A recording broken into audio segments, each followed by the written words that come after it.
Next, we are pleased to hear a presentation from Mr. Tadashi Kaneko. Mr. Kaneko, the floor is yours. Hello, distinguished guests and ladies and gentlemen. I'm Tadashi Kaneko again.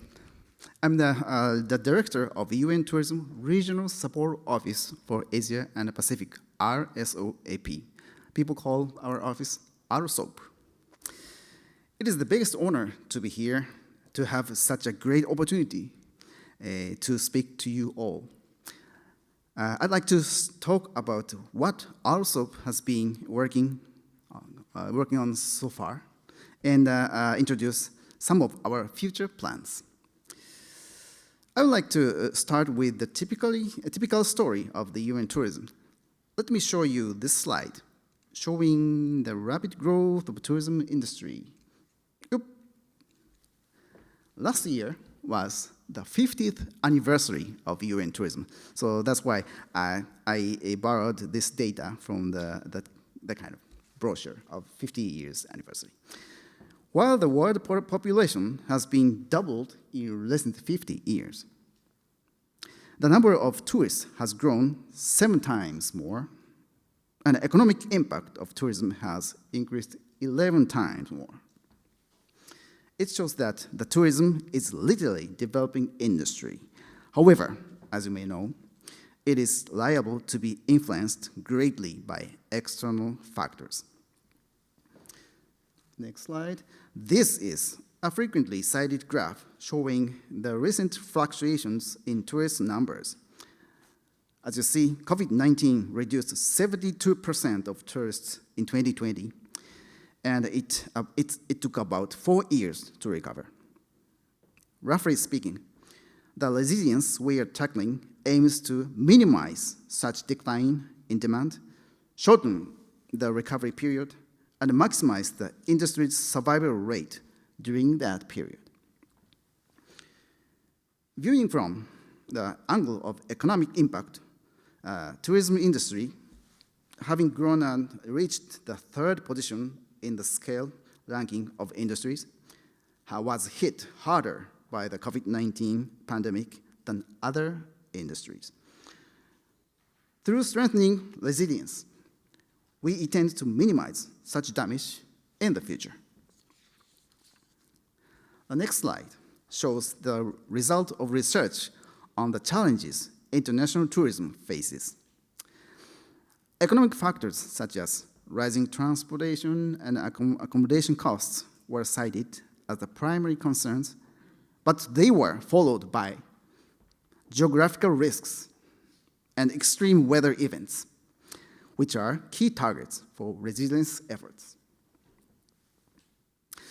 The next slide shows the Asian market is growing rapidly, and its share of the global tourism economy is expanding.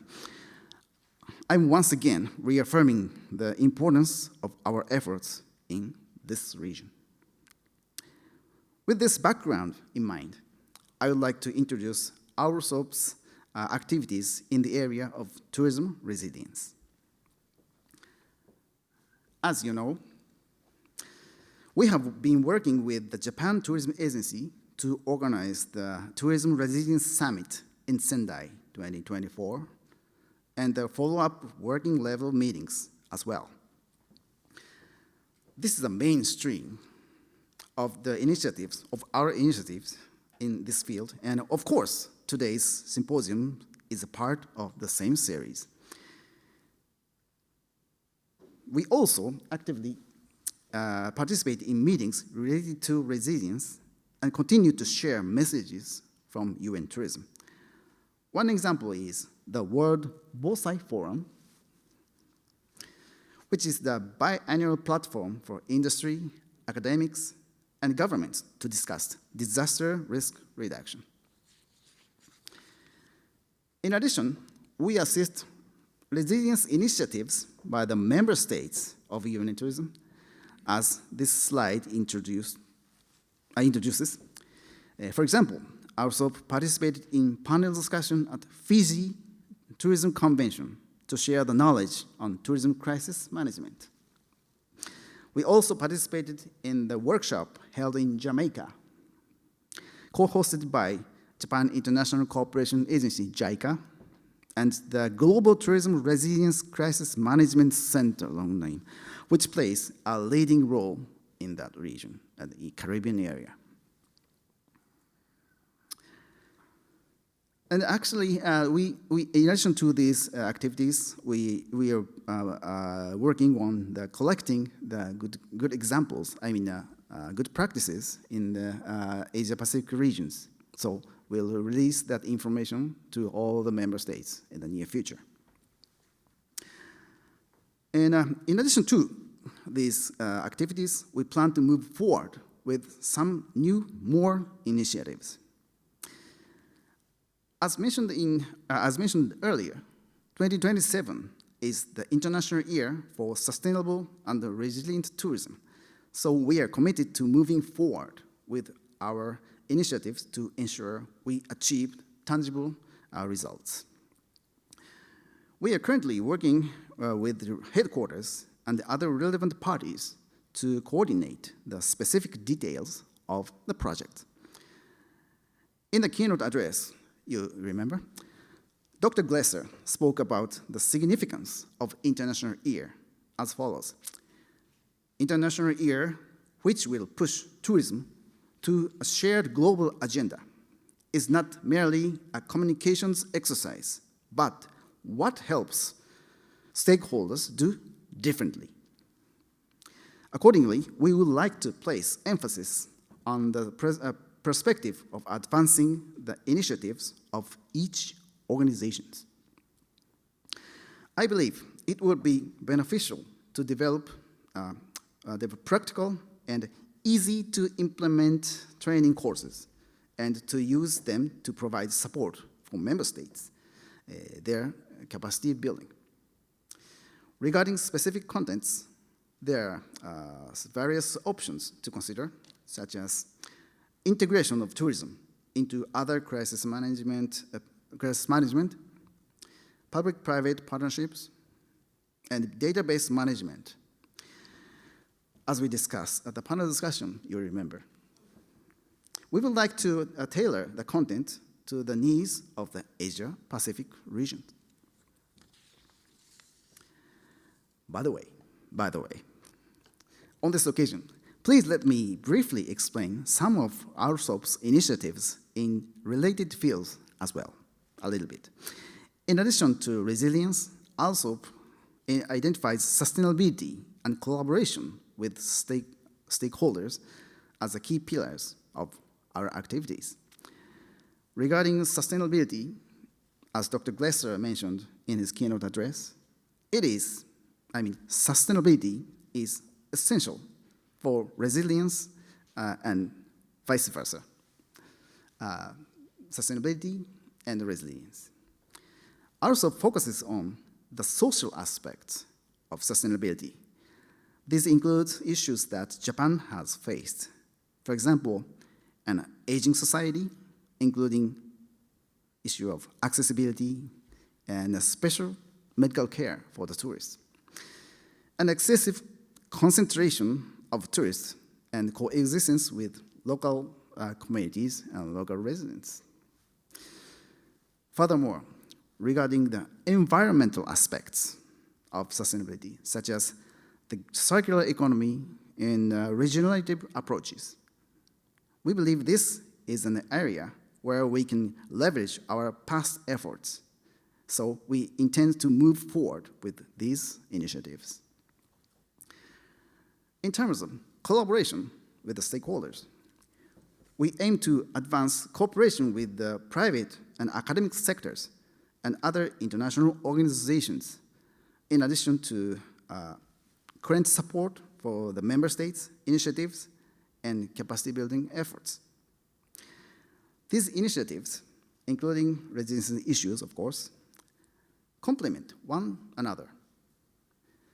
And they have the potential to create synergies. So we are committed to maximizing the impact of our efforts. In closing, toward the International Year of Sustainable and Resilient Tourism 2027, we would like to pursue the noble endeavor to positioning tourism within a global agenda that looks ahead to the next 10 to 20 years. At the same time, we'd like to continue and expand our support for each region's initiatives of resilience and sustainability. With these 2 points in mind, RSOP aims to contribute to the landmark year of 2027 through collaboration not only with the headquarters and the Japan tourism agencies, but also with wide range of stakeholders, including member states and international organizations. We would greatly appreciate your support. Thank you very much. Thank you so much, Mr. Kaneko. So we have now reached the end of our symposium. I would like to invite Mr. Takeshi Nakano again to deliver the closing remarks. Mr. Nakano, please come up to the stage. Thank you very much for participating in today's symposium. I believe that this symposium has provided a highly meaningful opportunity to further promote initiatives to strengthen tourism resilience across countries and regions. The keynote address delivered by UN Tourism underscored the fact that promoting tourism resilience and sustainability in an integrated manner is essential, and that strengthening local tourism through preparedness for risks, adaptation, and transformation is of critical importance. The Japan Tourism Agency presented an overview of the newly developed guidelines as well as the direction of our initiatives toward 2027. The guidelines include additional case studies from countries and organizations that could not be presented during today's program. I hope that those will serve as valuable references for your future initiatives. In the panel discussion, dynamic exchanges took place concerning effective forms of collaboration with various stakeholders, informed by concrete examples from each participating country. I hope that insights shared today will help you consider key points and challenges as you move forward with advancing your initiatives.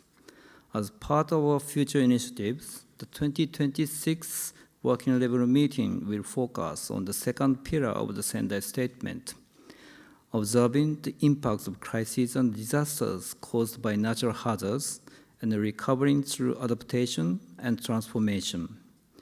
We plan to hold discussions on initiatives aimed at strengthening resilience to support sustainable tourism. Looking ahead to 2027, designated as the International Year of Sustainable and Resilient Tourism, we will continue to work closely with countries across the Asia-Pacific region, as well as the UN Tourism and other relevant organizations. We deeply appreciate your continued cooperation and support. Finally, I'd like to express my sincere hope that today's symposium will serve as a meaningful contribution to your future efforts. Thank you very much. Thank you very much, Mr. Nakano. And thank you very much for joining us today despite your busy schedules. We would also like to express our sincere appreciation to all our speakers for their valuable contributions. With this, we conclude the Tourism Resilience Symposium 2026. Thank you.